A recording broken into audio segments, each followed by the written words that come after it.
Boa tarde, eu sou Sidney Rezende e estes são os destaques do Conta Corrente. Analistas do setor financeiro aumentam a estimativa para a taxa Selic no final de 2007 e mantêm a expectativa de crescimento de 3,5% para este ano, mesmo depois do anúncio do programa de aceleração do crescimento. Juros cobrados às pessoas físicas pelos bancos fecham 2006 no nível mais baixo desde 94 e o volume de crédito na economia atinge o maior valor em 10 anos. No mercado financeiro nacional, a Bovespa abre a semana em queda, numa segunda-feira com baixo volume de negócios. Elizabeth Pacheco. Decisão sobre juros nos Estados Unidos e aqui no Brasil, divulgação da ata do Copom na quinta-feira neutralizam os negócios, Sidney. E para falar sobre esses e outros assuntos, está aqui no estúdio o economista Cláudio Porto, diretor da consultoria Macroplan. O Conta Corrente está começando agora. O ministro da Fazenda, Guido Mantega, apresentou hoje em Londres o plano de aceleração do crescimento no auditório do Banco da Inglaterra, em Londres. Mas o importante é que ele foi lá apresentar aos investidores esse novo programa. Mais de 100 pessoas, entre representantes do governo britânico e empresários, acompanharam a apresentação do ministro. Às 13h30 da tarde, hora de Brasília, Mantega vai se reunir com o ministro da Fazenda e o provável sucessor de Tony Blair na chefia do governo britânico, Gordon Brown. E eu converso agora com o nosso convidado, o economista Cláudio Porto, diretor da consultoria Macroplan. Boa tarde, Porto. Boa tarde, Sidney. Você fez também um estudo minucioso aí sobre os efeitos, pontos positivos, pontos negativos em relação ao PAC, né? Quer dizer, realmente é de convencer investidores estrangeiros e empresários que realmente o programa vai dar resultado? Veja, isso ainda é uma incerteza, porque é muito cedo. As primeiras reações do mercado, do setor privado, ainda têm sido cautelosas. Mas um ponto importante para a gente destacar é que, embora não seja uma estratégia de desenvolvimento, o PAC ele é um plano que tem uma certa consistência, tem uma consistência interna, ele tem uma lógica e tem vários pontos positivos, especialmente especialmente no que se refere a investimentos em infraestrutura, que é um dos gargalos ao nosso crescimento e desenvolvimento. Pô, só para tirar nossa dúvida, Sim. Tem gente que diz que o mercado, os empresários é que vão dar o tom, e tem gente que não, tem gente que diz que é um planejamento de Estado, que no fundo é o Estado retomando o projeto de desenvolvimento. Qual é a verdade? Olha, se nós formos avaliar pela lógica dos recursos alocados, a presença do Estado será hegemônica. O que significa retornar um pouco aquele conceito do Estado como o principal... Década de 70, do governo militar. Década de 70, etc. Agora, sem dúvida alguma, existe uma boa engenharia nos campos da habitação e do saneamento que criam boas oportunidades para o setor privado, além de muitos investimentos na área de energia, sob o comando da Petrobras, que, sem dúvida alguma, vão atrair recursos do setor privado. Você citou como ponto positivo esse norte aí em relação à infraestrutura. Isso. E pontos negativos?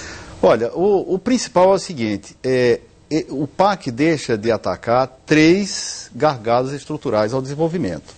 Primeiro, a questão do déficit da Previdência, que aumenta a cada ano. O segundo, a questão da elevada carga tributária, que inclusive tem má qualidade. E a terceira, a questão da reforma trabalhista. Essa, a meu ver, é a grande ausência, a grande falha do PAC no que se refere como estratégia para a aceleração do crescimento. Tem gente que acha também que era uma boa oportunidade de atacar a burocracia. Isso. Você vê isso também como uma falha do PAC? Olha, ele ataca algumas questões. Eu queria chamar a atenção 2 pontos positivos, que é a proposta de rever a lei das licitações, que já é anacrônica, custa muito tempo e dinheiro, e a implantação da Lei Geral das Micro e Pequenas Empresas. Isso melhora. Agora ainda tem muita coisa para fazer nesse campo e o programa poderia eventualmente ser mais ousado. Mas são 2 boas medidas essas. O objetivo é crescimento. Quer dizer, se você veja que o mercado, pelo menos em mês de janeiro, está estimando aí 3,5% de crescimento, que é mais ou menos o que cresceu no ano passado. Dá para crescer mais que isso? Olha, as nossas estimativas são de que 3,5% ele tem uma tendência a ser um piso, mas nós não acreditamos que passe dos 4%. Então entre 3,5 e 4 é hoje o que nós entendemos como o cenário mais provável, se uma boa parte do plano de aceleração do crescimento for efetivamente implementada. E como que ele deve ser administrado, já que o presidente disse que ele vai ser administrado por módulos, né? O que deve começar primeiro para dar resultado também mais rápido? Olha, o elemento mais importante é de que esse comitê de acompanhamento das obras, ele efetivamente não só seja estruturado, mas que tenha um funcionamento intensivo. O governo federal, e não é só esse, historicamente, ele não se destaca pela pontualidade nas entregas das obras. Nós temos obras aí no parque que visitam planos de governo há quase 20 anos, como as eclusas de Tucuruí, ou a BR-230, tem várias. Então, esse esforço para tirar as obras do papel e fazê-las acontecer no prazo é, a meu ver, o mais importante e o mais urgente nesse momento. Cláudio, vocês estudaram, o PAC está nos dando aí algumas das observações, mas vocês fazem muitas pesquisas também, quer dizer, já tem alguma programada para saber concretamente se o empresariado vai dar a contrapartida que o presidente Lula pediu? Veja, nós estamos, neste momento, planejando uma sondagem qualitativa junto a uma amostra de empresários de vários setores para avaliar essas medidas. Mas a pesquisa não será feita imediatamente, mas dentro de 2 ou 3 meses, que é quando nós teremos condições efetivas de ter uma melhor ideia de como está o andamento do PAC, porque por enquanto são só medidas anunciadas. Obrigado, Cláudio. A inflação, medida pelo índice de preços ao consumidor, perdeu força na terceira apuração da FIPE em São Paulo este mês. Mas os preços dos materiais escolares e dos alimentos continuam pesando no orçamento do paulistano. Na terceira prévia de janeiro, o IPC foi de 0,85%, contra a taxa de 1% registrada na semana passada. Segundo a FIPE, os preços dos materiais escolares são os que mais pressionam a inflação neste início de ano em São Paulo. Mas também há a influência dos alimentos, que estão mais caros por causa do período de entre-safra. Já os gastos com transportes estão subindo menos. E eu volto a conversar com o Cláudio Porto, economista da Macroplan. Bom, a FIPE está estimando aí, pelo menos em São Paulo, 0,7% de inflação. Você acha que o Copom pode ter levado em conta o fato do mês de janeiro ser um mês atípico de gastos, impostos e de alguma maneira se temeu, não vou dizer um descontrole da inflação, a inflação está controlada, mas algum pico desagradável? Veja, eu não creio. Eu creio que provavelmente foi mais uma pausa para reflexão.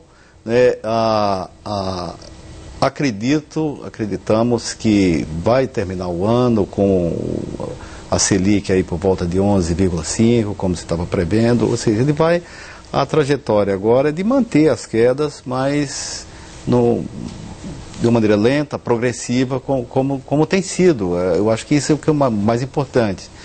E, por outro lado, a gente não vê nenhum fator de pressão inflacionária global no momento, né? Agora, Porto, há alguns meses, muita gente até acreditava que pudesse bater 13%, por exemplo, a inflação em dezembro, né? Outras pessoas acharam que agora o corte podia ter sido maior da Selic, até por conta do PAC, que você comentou agora há pouco, né? Quer dizer, 0,25%, você acha que foi uma decisão realmente correta? Veja, essa é uma questão que sempre coloca uma certa polêmica quando a gente fica difícil, quando olha um ponto em si. Eu acho que o mais importante é a tendência, né? Poderia ter sido 0,5%. Eu creio que não faria uma grande diferença, dada a abundância de capitais que existe, dada a situação de uma certa confiança interna, de controle das contas públicas. Agora, todo mundo está convencido que o viés é de baixa também, né? Exatamente. Então eu creio que se é 0,25 aqui, mais adiante pode ser 0,5. A essa altura eu creio que o mais importante é a manutenção da tendência dos juros irem caindo, e nossos estudos na Macroplan evidenciam de que mesmo assim há um espaço, né, nós ainda estamos 2 pontos acima do que seria o razoável dentro do mercado. Então, bom, eu vejo que você está no grupo dos pacientes, vamos dizer assim, vamos esperar um pouquinho. Perfeito. Vamos certo, esperar. Obrigado. Vamos ver agora alguns indicadores do mercado financeiro. Essa edição do Conta Corrente fica por aqui. Vamos agradecer a participação dos nossos convidados, nosso entrevistado Cláudio Porto, da Macroplan. Muito obrigado, Lucas. Boa tarde para você. Obrigado, boa tarde. E até a próxima edição do Conta Corrente. Até lá.